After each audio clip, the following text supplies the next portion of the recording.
Hey, everybody, this is Bob Goodwin, and welcome to another episode of The Work Wire, where I'm joined by my co host and good friend, Johnny C. Taylor Jr., the president and CEO of SHRM. Johnny, how are you today?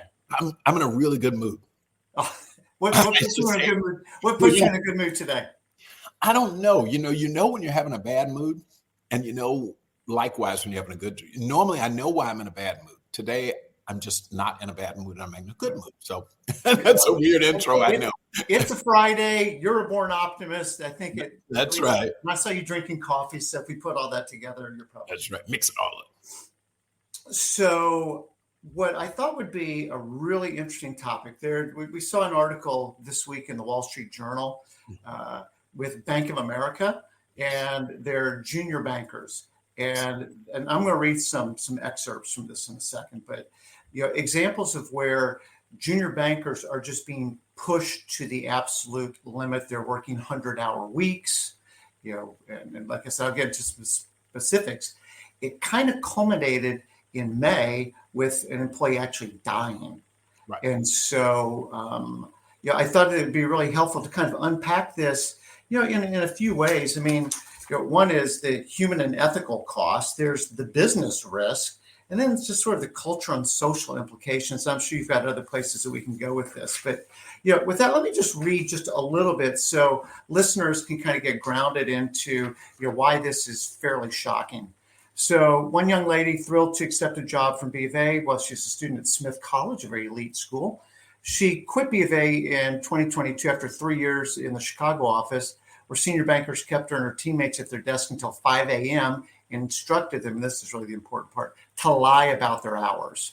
Once she said she worked until 4 a.m. in the office, was on her way home in a taxi, only for her boss to request more changes for a proposal to a client and leave a printed copy for the staff later to review that morning. She just turned around and went back to work.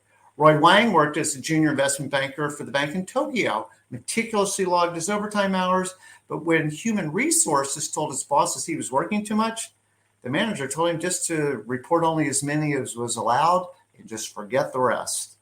And he ended up leaving after his doctor flagged high cholesterol and other indicators that he was getting truly unhealthy. An analyst on the Latin American finance team in New York collapsed last year after working long hours, prompting his colleagues to call an ambulance to the office. And then lastly, this associate that had been putting in over 100 hours to finish a $2 billion acquisition, by the way, that they didn't get.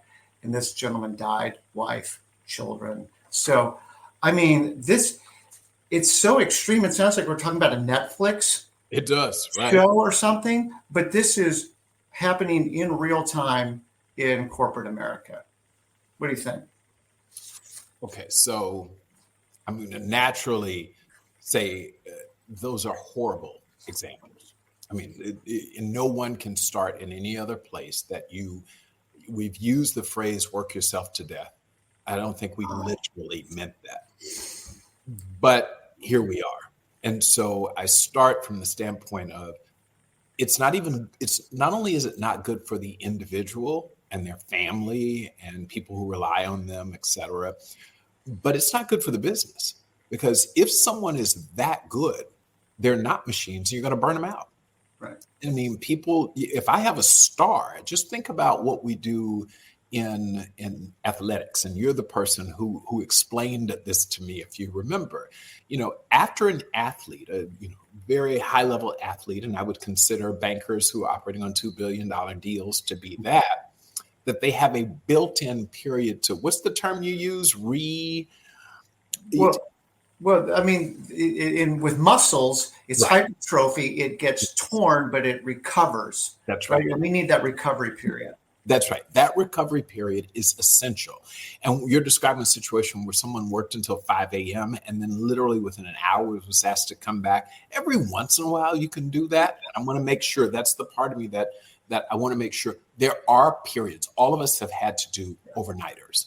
All of us have had to have periods where you work, 100 hours in a week because there's some really important work to be done, or familial responsibilities. When I have a mother who's sick and I have to work, and then so I leave work and I'm the son who has to rotate. This week is my week to take care of mom overnight in the hospital. Like, life does happen. So, it's why you and I don't use the term work-life balance, because you're not always in balance.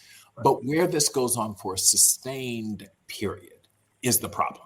And I want to make sure that the listeners here know that this is not a situation where someone says, well, I stop at 45 hours every week because that's healthy.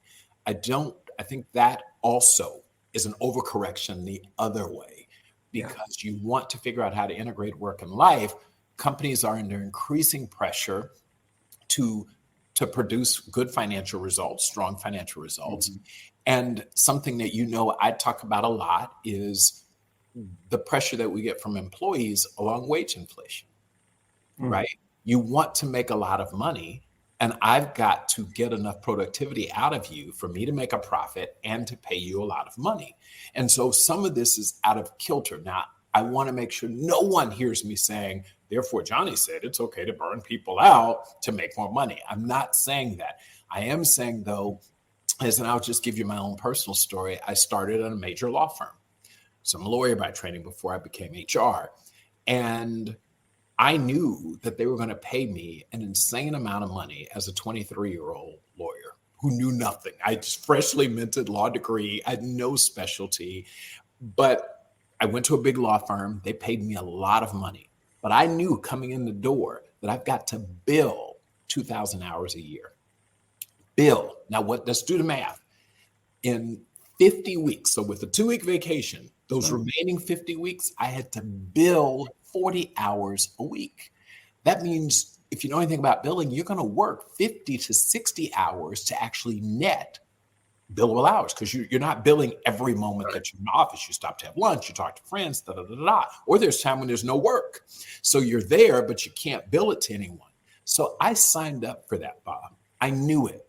Those of us who finished law school or medical school or professional schools, you got a lot of debt, and you decide, I'm going to do this hard, intense work for longer hours than some of my contemporaries, but I'm going to be paid a lot of money to either pay down my debt or set up my nest egg or whatever it is. So I do think there's some personal responsibility here too, is where I'm landing on this. Like, no one's going to work me 100 hours a week consistently. There's a point at which I'm going to say, I got to work somewhere else.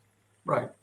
No. Yeah. No. So I'm glad you brought up your story, because I was going to bring it up if you didn't. Because no, seriously, I mean, you've worked your tail off your entire career. You have a capacity for work that a lot of people don't, right? But you know that, and you've said, but this is what I want to do, and I want to be compensated for it.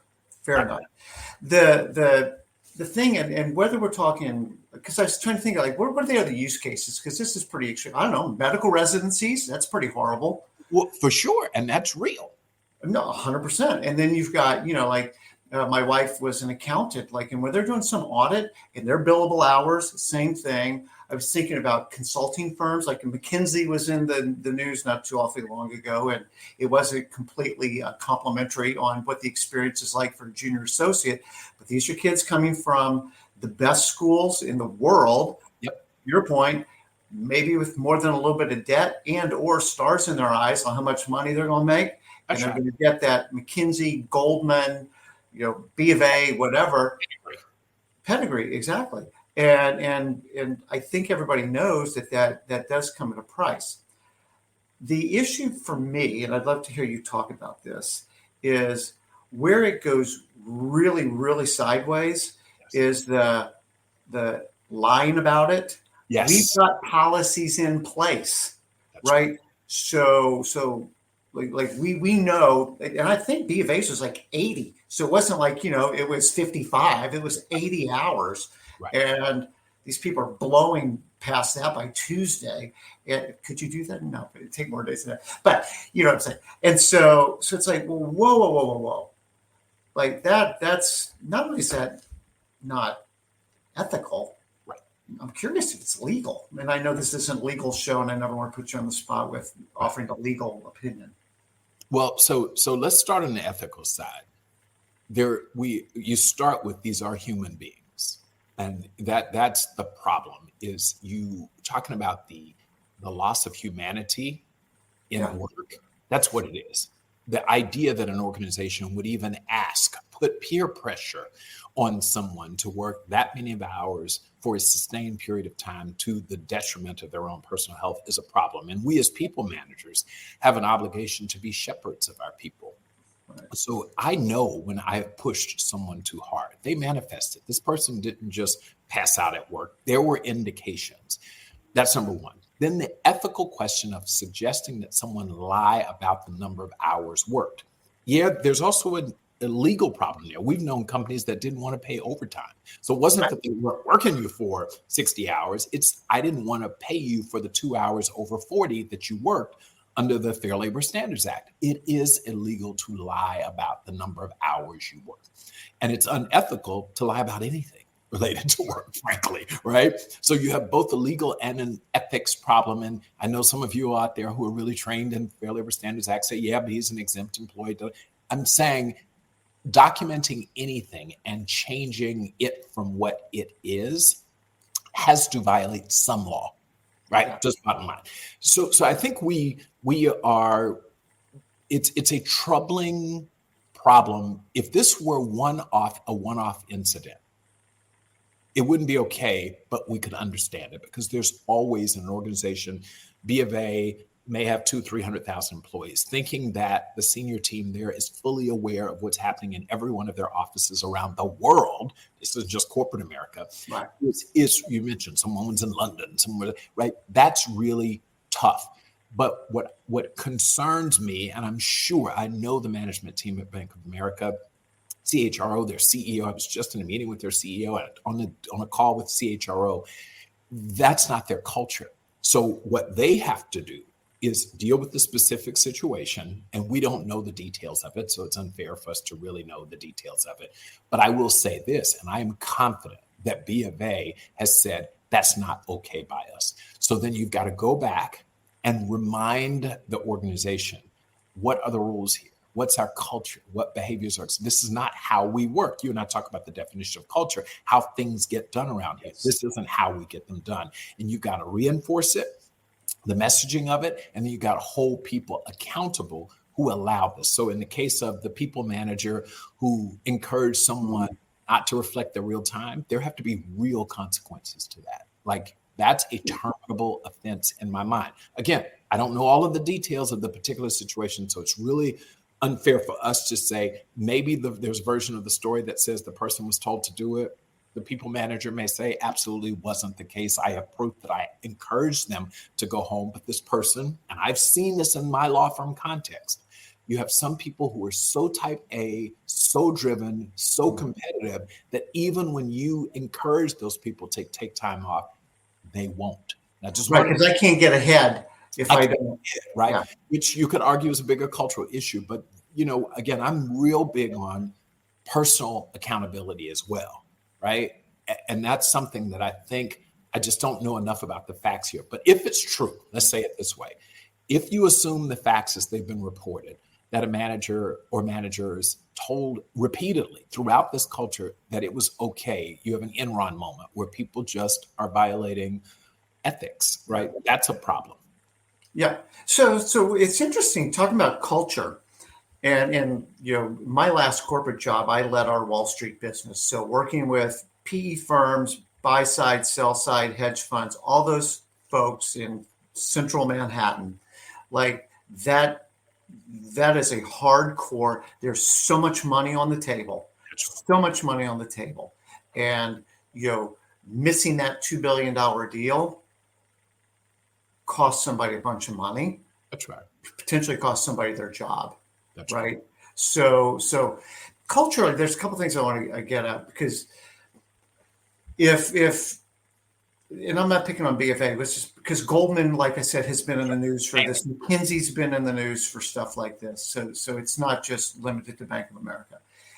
If I'm the guy or the gal leading the investment bank, yes, part of their business where all this is supposedly happening is, all right, then I need more people.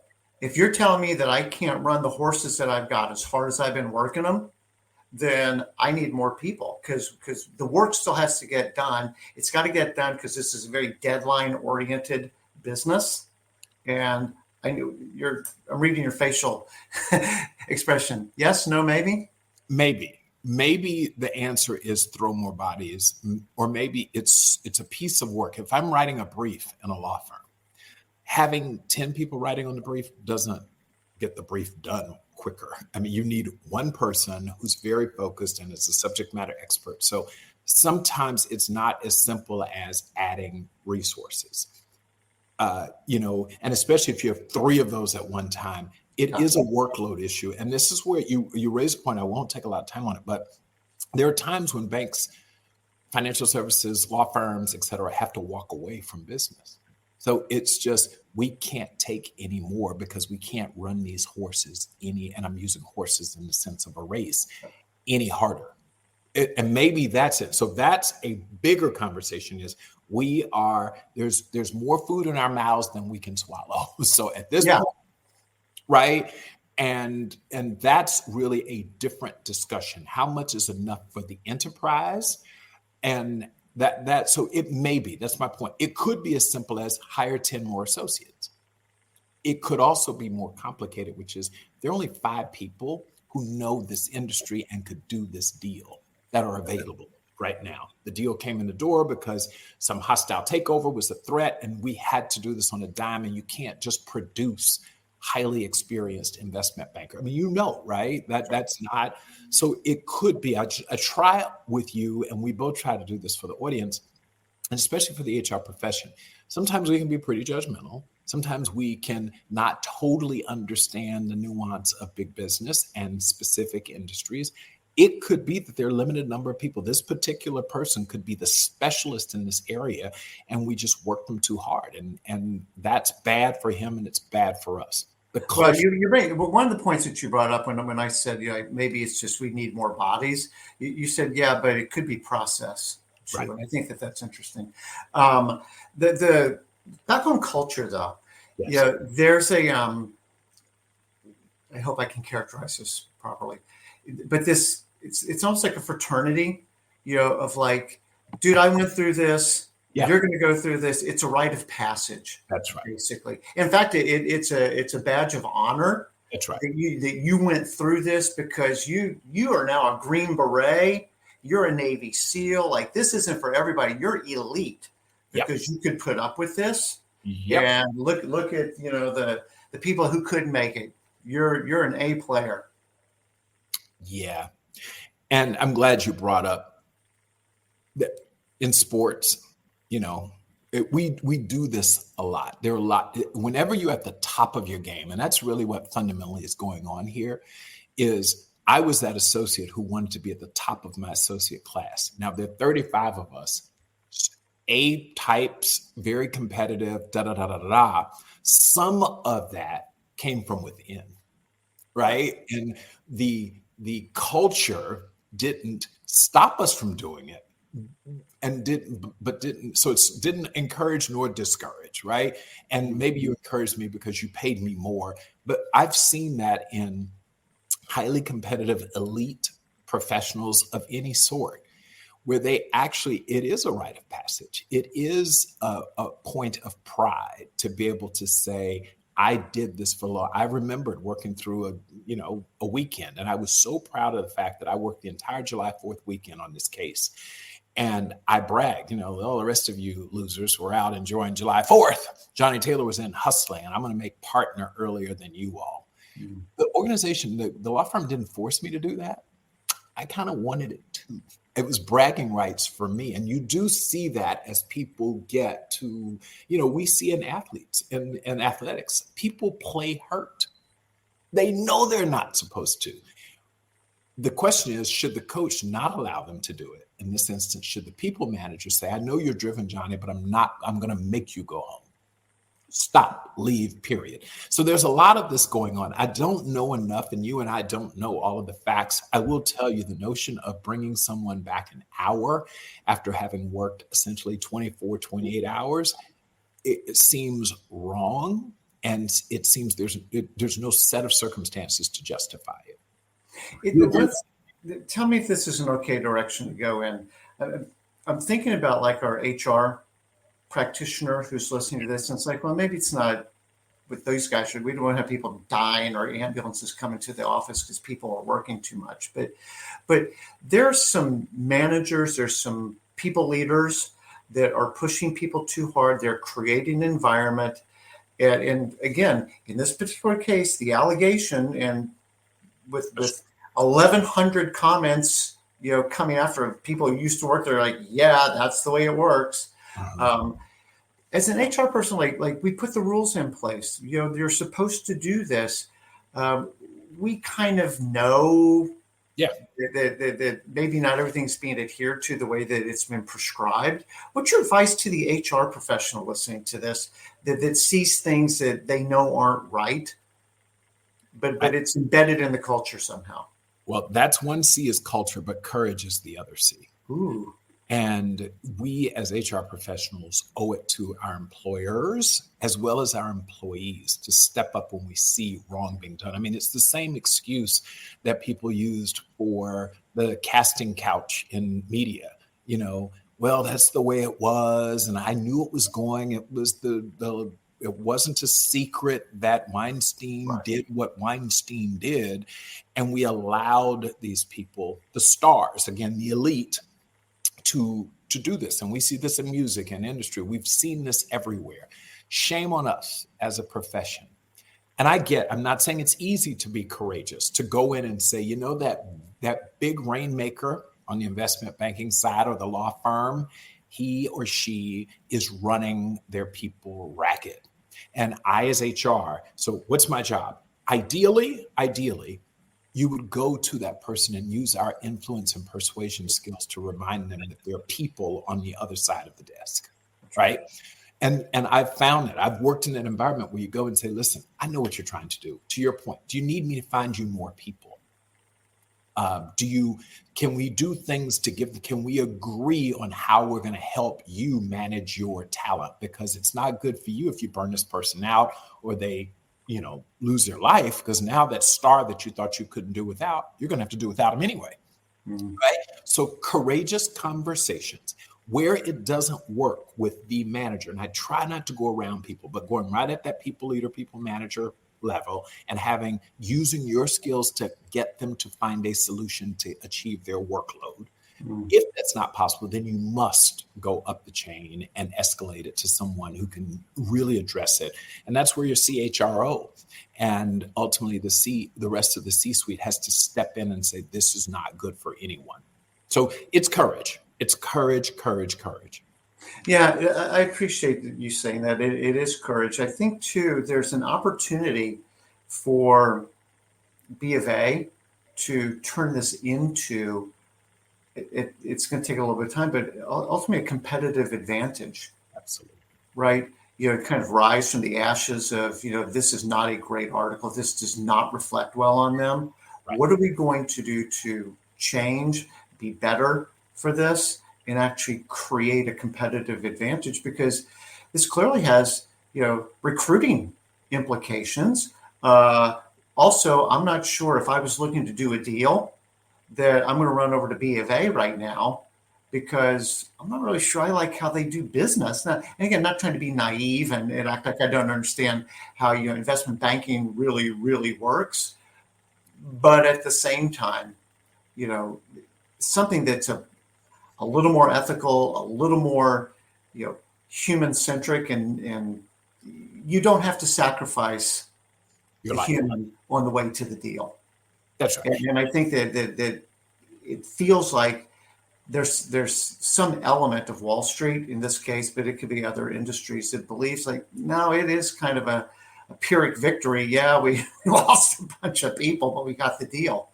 But I do think if there's a competitive advantage opportunity for B of A to turn this, what's right now not a great PR move, into here's what we've done differently, and here's what makes us better for it.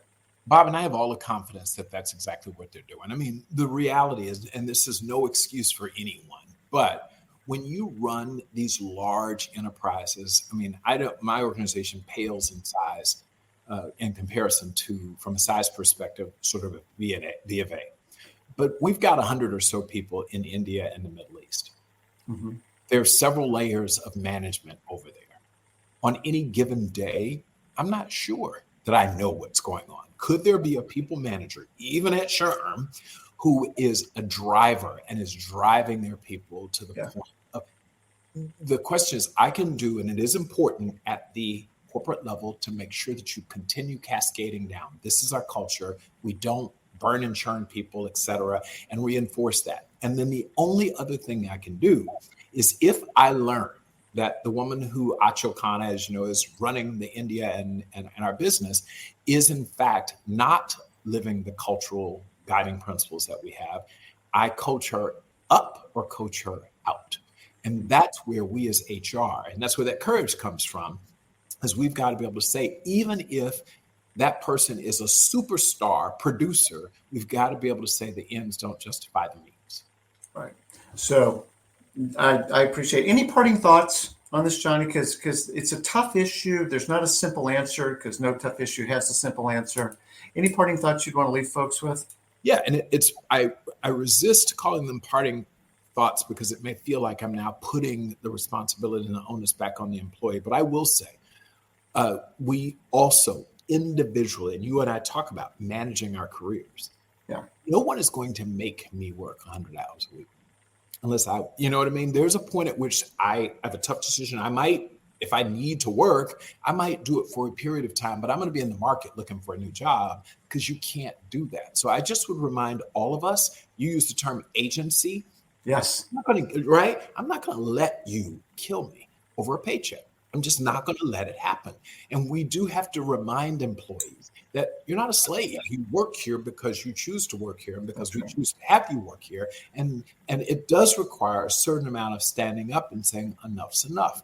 Am I off here? Sometimes you think. No. And I appreciate what you're saying because the big carrot is the paycheck. And at some level, we have to decide what's important to us, you know, and again, I have a high appreciation for people that are very achievement oriented. Some people are money motivated, I hear, and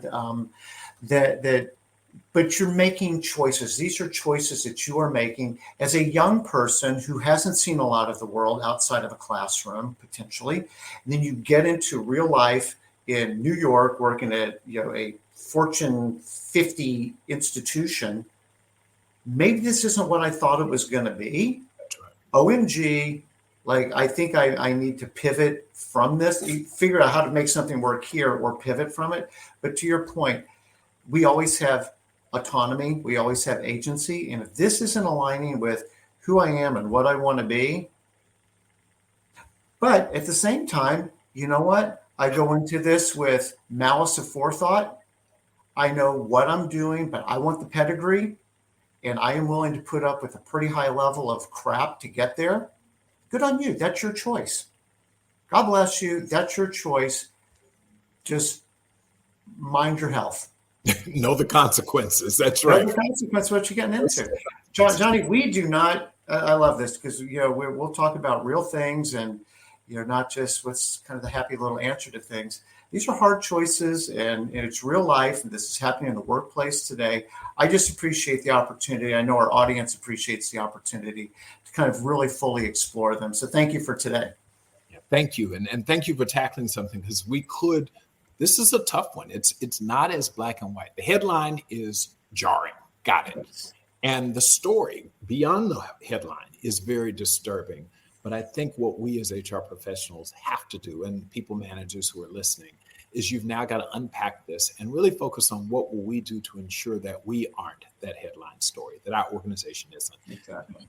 That's probably the what now. Yep. Awesome. All right, Johnny, I will let you go. Listening audience, thank you guys so much for spending a few minutes with us today here on The Work Wire. Thanks, Johnny. Thanks, Johnny. Thank you.